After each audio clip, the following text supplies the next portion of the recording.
И йо, какво става, хора? Аз съм Дюд Пиле и днес правя томбула в сервера Banner PvP. И да, значи какво ще влиза в томбулата? 6 полшанки Regeneration 2, 6 полшанки Speed 2, 6 полшанки Strange 2.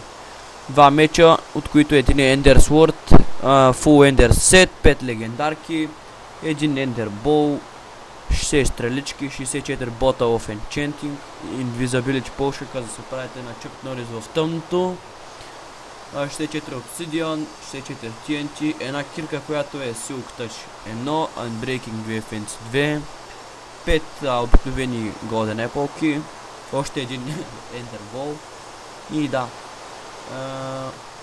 За да се запишете, първо нали, харесвате видеото, абонирате се за канала задължително и в коментарите, както повече томболи, запис, никнейма ви в сървъра, например Дюотопиля. Да. Сега ще направя един малък тур на сървъра, тъй като повечето от вас са играли в него, знаят варповете, глупости и така нататък. Ще ви покажа най-важното. Всъщност Warp Arena е нова с едно, която е в Enda, една цветна арена, в която може да се биете едно в едно. За да участвате или за да се биете някой едно в едно, трябва да кажете на Helper, Mod или Admin. Следващия Warp е End. Ще пропусна Enchant, защото е ясно. Enchanting тейбълове и така нататък. Enda, затворена арена пак. Слезнете ли долу PvP, има две PvP дупчици и ако стане нещо, ето от тук може да се върнете. Ако сте добър джампър, разбира се. Warp Event, съжалявам сега.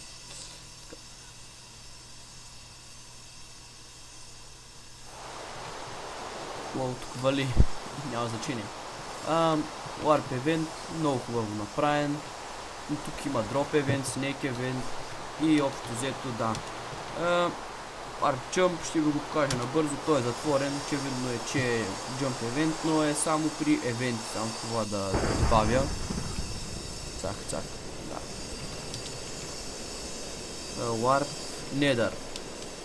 Важно за Warp Nether е да се знае, че се реска на 2 седмици, което е хубаво да кажем, ако много голяма част от Nether е райдната, или имам предвид експлорната.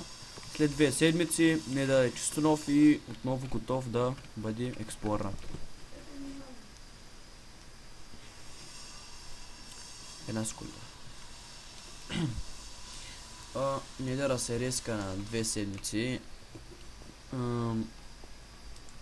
Тук е една овчица и след тази линейка вече не е сейф зона. Само една секунда дайте. Съжалявам тук, защото правят ремонт някакъв и да. Окей, Warp. Следващия Warp е PvP.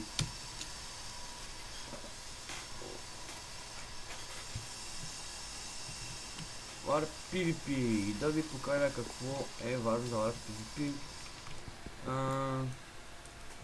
Значи много голям масивен Warp, по-точно масивна арена. Когато за първи път вкарах този Warp, нали самата арена, всички казаха, че е теглена, но не е. Нали голяма, има много неща, като малко градче, така се каже. Има кулички, отдолу има нали много тунели. Много неща има общо взето в Warp PvP. Може да се биете, да бягате, да кампите с вашия отбор и да. Warp Shop.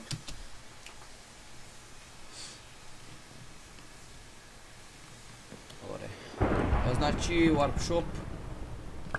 Така ще стане тук по средата да го видим така. Нали някакво сърчица тук има и нали вече много неща има в Warp Shop така, като гледате. Абсолютно всякакви простоти. Вълна, предмети за полшани, къпки, всякакви простоти, казани, наковални. Добре, следващия Warp SMS. SMS просто ще бъде малко по-долу. Значи бъдат код, командите Hen, Near, Craft, HS и може да се запазите. XP-то ви се запазва когато умрете. 20 холмове. Sword Sharpness 5, Fire 2, Protection 4 и Unbreaking 3. 3 God Apples, Kit Right и Kit Potions. Дават ви 50 000 MCM, 200 MCM левела и 15 кредитс.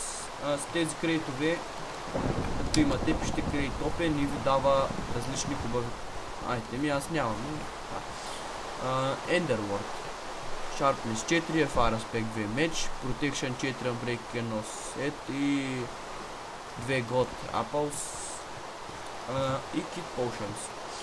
15 холмове, HS, Tinfsy, Feed, Craft и пак може да запазите XP-то.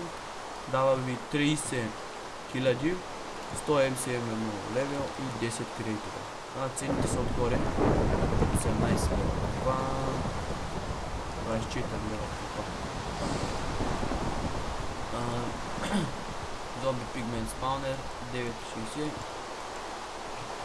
Всъщност той по желание спаунер, всеки един спаунер и 50 000 за ограничен 9,60. 16 Gold Apples 9,80 и 8 кредитове 6 лева. Това е Kit Wither King, Sharpness 3 Sword, Protection 3, 6 левчета, 6 лева, 6 лева, един SMS, команди си, Feed и светен чат. Да, това е най-важното цяло SMS. Преди покупка ме добавете в скайпа, това е скайпа на главния. Warp Spring.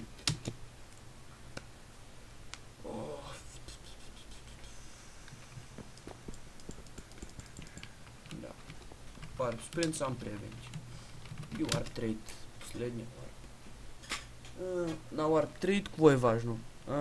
Важното е да снимате винаги сделките си, защото ако да кажем трейдвате с някой, нали, фърляте му айтеми, той вземе ги, избяга.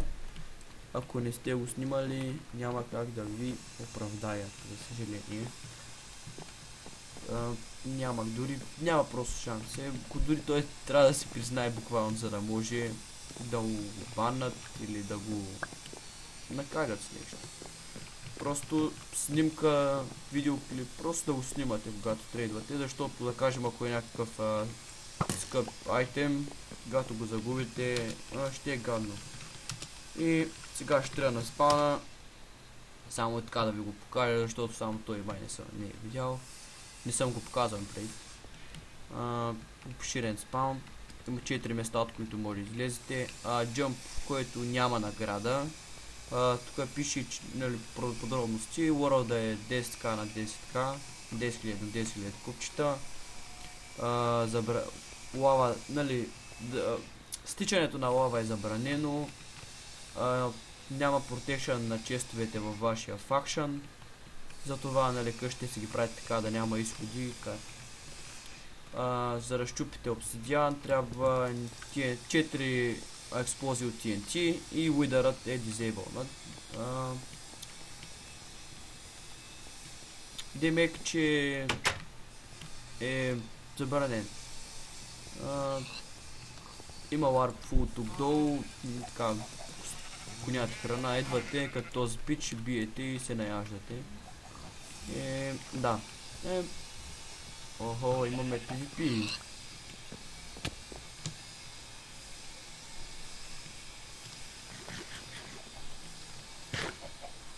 Да.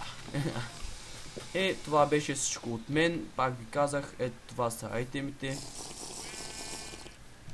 Как точно? Задължително се абонирате за канала, харесвате го, клипа и харесвате и запис, тиренце и вашият никнейм, да кажем.